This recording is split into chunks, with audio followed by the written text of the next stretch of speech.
showing up at his house, going to his son's basketball games. When LeBron watched people in his hometown burn his jersey, it was Wade who talked him through it. So it wasn't a surprise when Dwayne was very honest yesterday about what tonight's matchup means to him.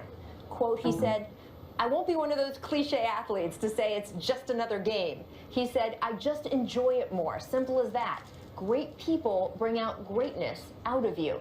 LeBron has always done that for me," Dwayne said, and vice versa. I think I've done it for him.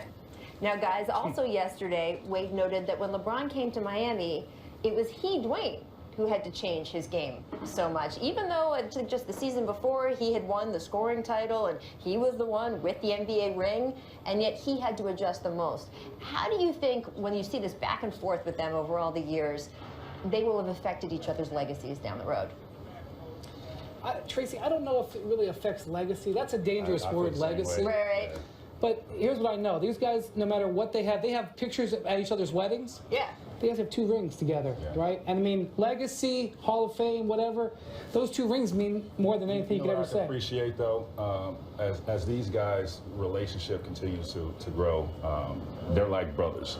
But what I appreciate as a basketball player and as a fan, that although they're really close, when they get in between these lines, they compete their butts off. Well, who do you compete the most with? Your brother, right? Anyone who has a sibling relationship knows that that's the person. Yeah, but you know, sometimes you show some favoritism to your boy, and there's a lot of fraternizing going on between the two. That's not the case with these guys. They're trying to tear each other's head off. I gotta say, out of everything I've seen in the NBA in the last 10 years, their relationship is, I've studied it, it's very strange. These guys broke up. Unique. Well, okay, so not only did, when LeBron left Miami, not only did it hurt Dwayne professionally, he went from a championship contender to basically a rebuilding team. It cost him a lot of money. The way that all went down, Dwayne ended up taking a $5 million pay cut.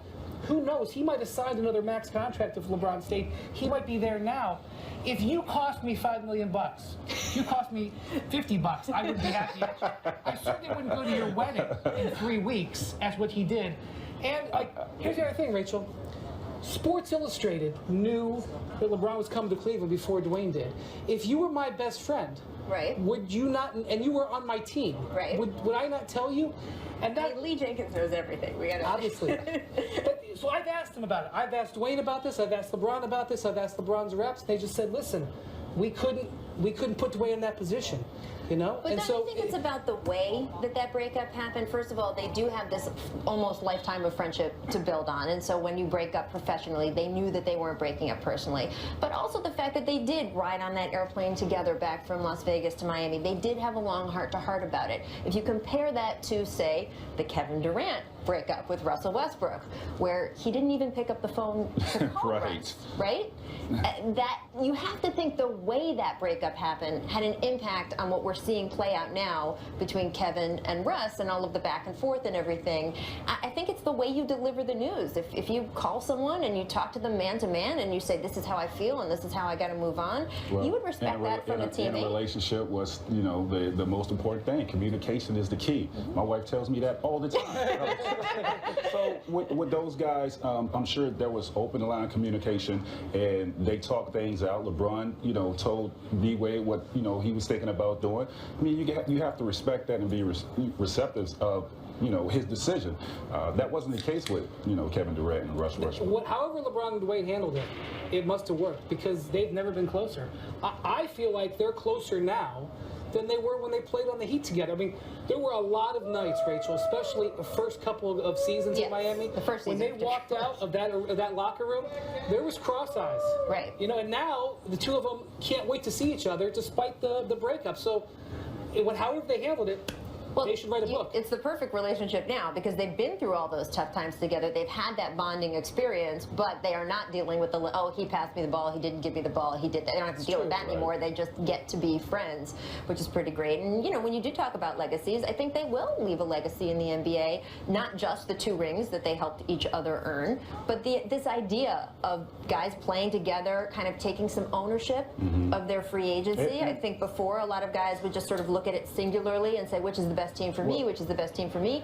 They made this plan together. Yes, you know, forming super teams and a guy like D Wade being able to defer to somebody else coming to his team where he clearly has made a name for himself and been there for some Well, they years. also started an era in the NBA of superstar free agency. Now, I know you were ahead of the curve back in 2000, whatever it It was. just didn't happen. But ever since You LeBron, almost Grant Hill being since healthy. LeBron came to Miami, I mean, this era of 2010, and we're in the dash right now. Who knows when it'll end? Right. We see major free agents change teams every year. LeBron and Dwayne started that, and they've been a part of it, perpetuating. Yeah, absolutely. And look, this is going to be, as you said, Tracy, a hard-fought game tonight. It's the second night of a back-to-back for the Cavs, and they got some avenging to do because this two games in 2 nights did not start out well for them. They got blown out at home at the hands of the LA Clippers.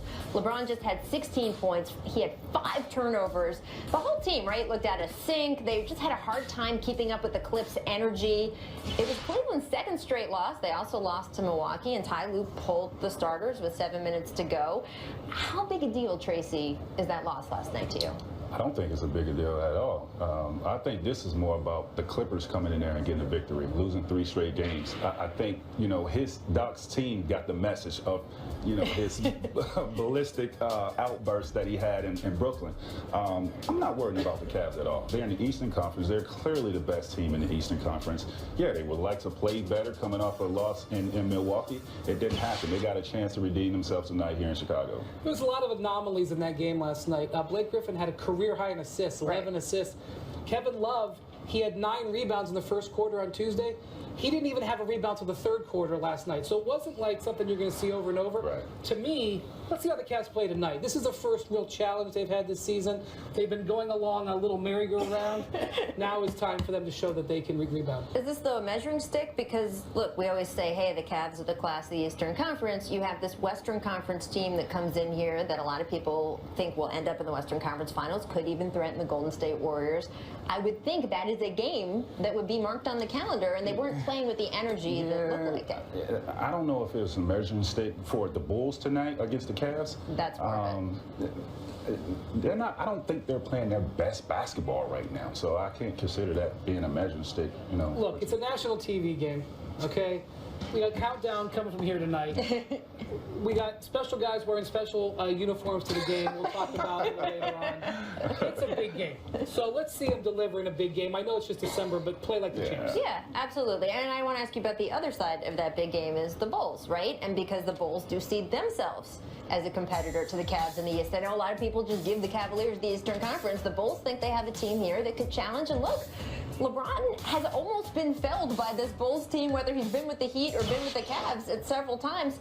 There was a point we were in this building, you and me, Brian, where one David Blatt timeout that didn't happen, where he scratched the shot that he took. If that shot hadn't gone in, I mean, look, yes, these are different teams, but this has been a thorn in LeBron's side on and off, and he's been able to brush it off. But I think the Bulls feel they would like to prove something tonight, right? Yeah, look, I don't think the Bulls realistically believe they can win the East. I mean, if Jimmy Butler was sitting here and Dwayne was sitting here, maybe they would say they would be benching me. But this could be a playoff series, right? The Bulls were sort of a team we didn't know what we were going to get at the beginning of the season. They look like a bona fide team. These guys could end up seeing each other in a 7-game series in May. So you start to set the tone right now. And if you're the Bulls, you're catching the Cavs off a bad loss. You've got the rest advantage. You're going to be mostly healthy. Doug McDermott's not back, but Dwayne is here. Jimmy Butler's here. Look, hit them. Maybe they come in here and, catch a tired Cavs team and they win this game tonight. Let's talk about the overall picture. Yes. I don't see them being a threat to the Cavs at all. I just don't think they have the personnel coming off their bench to help them, withstand, beating the Cavs in the 7-game series. I don't see that. I agree, but if you're Jimmy Butler, you're Dwayne Wade, you want to send a message. I don't care if it's December 1st, May 1st, June 1st, September 15th. Are you really sending a message to LeBron James, who's